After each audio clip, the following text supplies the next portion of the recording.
হে viewers, আসসালামু আলাইকুম। Sadia blog থেকে আমি সাদিয়া ওয়েলকাম করছি আপনাদের সবাইকে। আশা করি যে যেখান থেকে আমার এই ভিডিওটি দেখছেন আপনারা সবাই ভালো আছেন। আলহামদুলিল্লাহ, আমিও আমার পরিবারের সবাই অনেক ভালো আছি।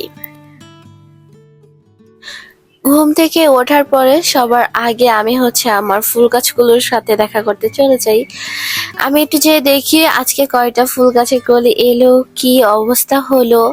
তো যখন আসি ফুল গাছগুলোর সামনে, আর যখন একটা নতুন ফুল দেখি, নতুন একটা কলি দেখি, অন্যরকম ভালো লাগা কাজ করে। আপনারা যারা প্রতিদিন আমার ভিডিও দেখেন তারা হয়তো জানেন যে আমি সবসময় সিম্পল নাস্তা করি, আর মাঝে সাঝে রুটি কিংবা সেমাই, হালুয়া, অন্যান্য কিছু মাঝে মধ্যে বানাই, সব সময় বানাই না। আর এই সিম্পল করে নাস্তা করার কিন্তু আরেকটা কারণ রয়েছে, সেটা হচ্ছে আমার ছোট বেবিটা অর্ধেক খাবার বানানোর সময় ঘুম থেকে উঠে যায়। সে অনেক বেশি পাজি, অনেক দুষ্টুপানি করে, সবকিছু ধরে দেখতে চায় আম্মু কি করছে। তো একটা ভয় রয়ে যায়, যেহেতু রান্না বান্নার মধ্যে আগুন রয়েছে, পানি রয়েছে, ছুরি রয়েছে। আর আমি যখন কাটাকাটি করি, আমার ছোট বাবুটাও তখন ছুরি নিয়ে কাটাকাটি করে। যদি হাত কেটে যায় বা এনি চান্সে, সব দিকে খেয়াল করে আমি সিম্পল করে নাস্তা করি। আর আমি এটা খেয়াল রাখি যে নাস্তার মধ্যে সিম্পল হলেও যেন হেলদি কিছু থাকে। আমি আজকে সকালে নাস্তার জন্য একটা ড্রাগন ফল নিয়েছি, একটা আম নিয়েছি, আর এক গ্লাস দুধ নিয়েছি। আর গাইস, আপনাদের কাছে আমার অনুরোধ, যদি আজকে আপনি আমার ভিডিওটা নতুন দেখে থাকেন, আমার ভিডিওটা আপনার কোথাও একটু পরিমাণে ভালো লেগে থাকে, তো প্লিজ আমার চ্যানেলটা সাবস্ক্রাইব করে পাশে থাকা বেল বাটনটি প্লিজ একটু চেপে অল করে দিবেন, আর লাইক দিয়ে ভিডিওটা কন্টিনিউ করবেন। আর ভিডিওর কোনো অংশ যদি ভালো লাগে সেটা অবশ্যই কমেন্টে জানাবেন আপনাদের কাছে কেমন লেগেছে সে বিষয়টা। এই যে এখন যে আমটা কাটছি, সেটা কিন্তু কাটতে আমার বেশ অসুবিধা হয়েছিল।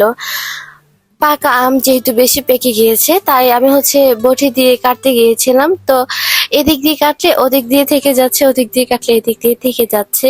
তো এক পর্যায়ে হাত দিয়ে ছেলে পুরোটা ক্লিন করে নিয়েছি। তারপরে চাকু দিয়ে পিস পিস করে নিচ্ছিলাম।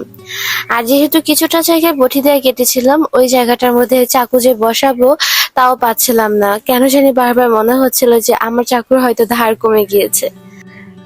কিন্তু গাইস, না, আমার চাকুর একদমই কোনো ধার কমেনি। কিন্তু এই আমটা যে আমি বটি দিয়ে ছিলেছিলাম, এই জন্যই এই অবস্থা।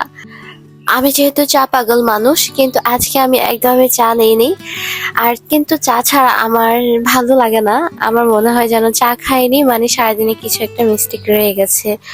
তো আজকে আম্মু বলছে যে তোমার চায়ের অভ্যাসটা অনেক বেশি হয়ে যাচ্ছে, তার জন্য আজকে চায়ের পরবর্তীতে দুধ নিয়ে নিয়েছি। তো এখানে সকালের নাস্তা হিসেবে আমি নিয়েছিলাম একটা ড্রাগন ফল, একটা আম, আর এক গ্লাস দুধ। আজকের খাবারটা সিম্পল বাট হেলদি। যেহেতু আজকে রান্না বান্নার কোনো ঝামেলাই নেই, তো আমার এই জন্য সব কাজ তাড়াতাড়ি হয়ে গিয়েছে। আর আমার খাওয়া দাওয়া শেষ হওয়ার আগে কিন্তু অন্যান্য সময় আমার বেবি ঘুম থেকে উঠে যায়, কিন্তু আজকে তার একেবারে উল্টো হয়েছে। আজকে সকালে ঘুম থেকে উঠতে উনি বেশ পরিমাণে লেট করেছে। আমি কিন্তু চাইলে আজকে একটু অন্য রকমের খাবার বানাতে পারতাম, কিন্তু শেষে বানাইনি আজকে। তো ভেবেছিলাম যদি ঘুম থেকে উঠে যায় তাহলে কোনো কাজ করতে পারবো না। কিন্তু আলহামদুলিল্লাহ আজকে আমার আম্মা জান একটু বেশি পরিমাণে ঘুমিয়েছে, এই জন্য আমার আজকে সবকিছু রিল্যাক্সে করতে পেরেছি। পুরো কাজ রিল্যাক্সে করলেও কিন্তু একটু পরপর চেয়ে দেখতে হয়েছে যে উনি কি করে, আর উনি কি একটু উঠে পড়েছে কিনা। কারণ উনি ঘুম থেকে উঠে পড়লে অনেক বেশি কান্নাকাটি করে, কাউকে না দেখতে পারলে, বিশেষ করে আমাকে না দেখলে উনি একটু বেশি পরিমাণে কান্না করে।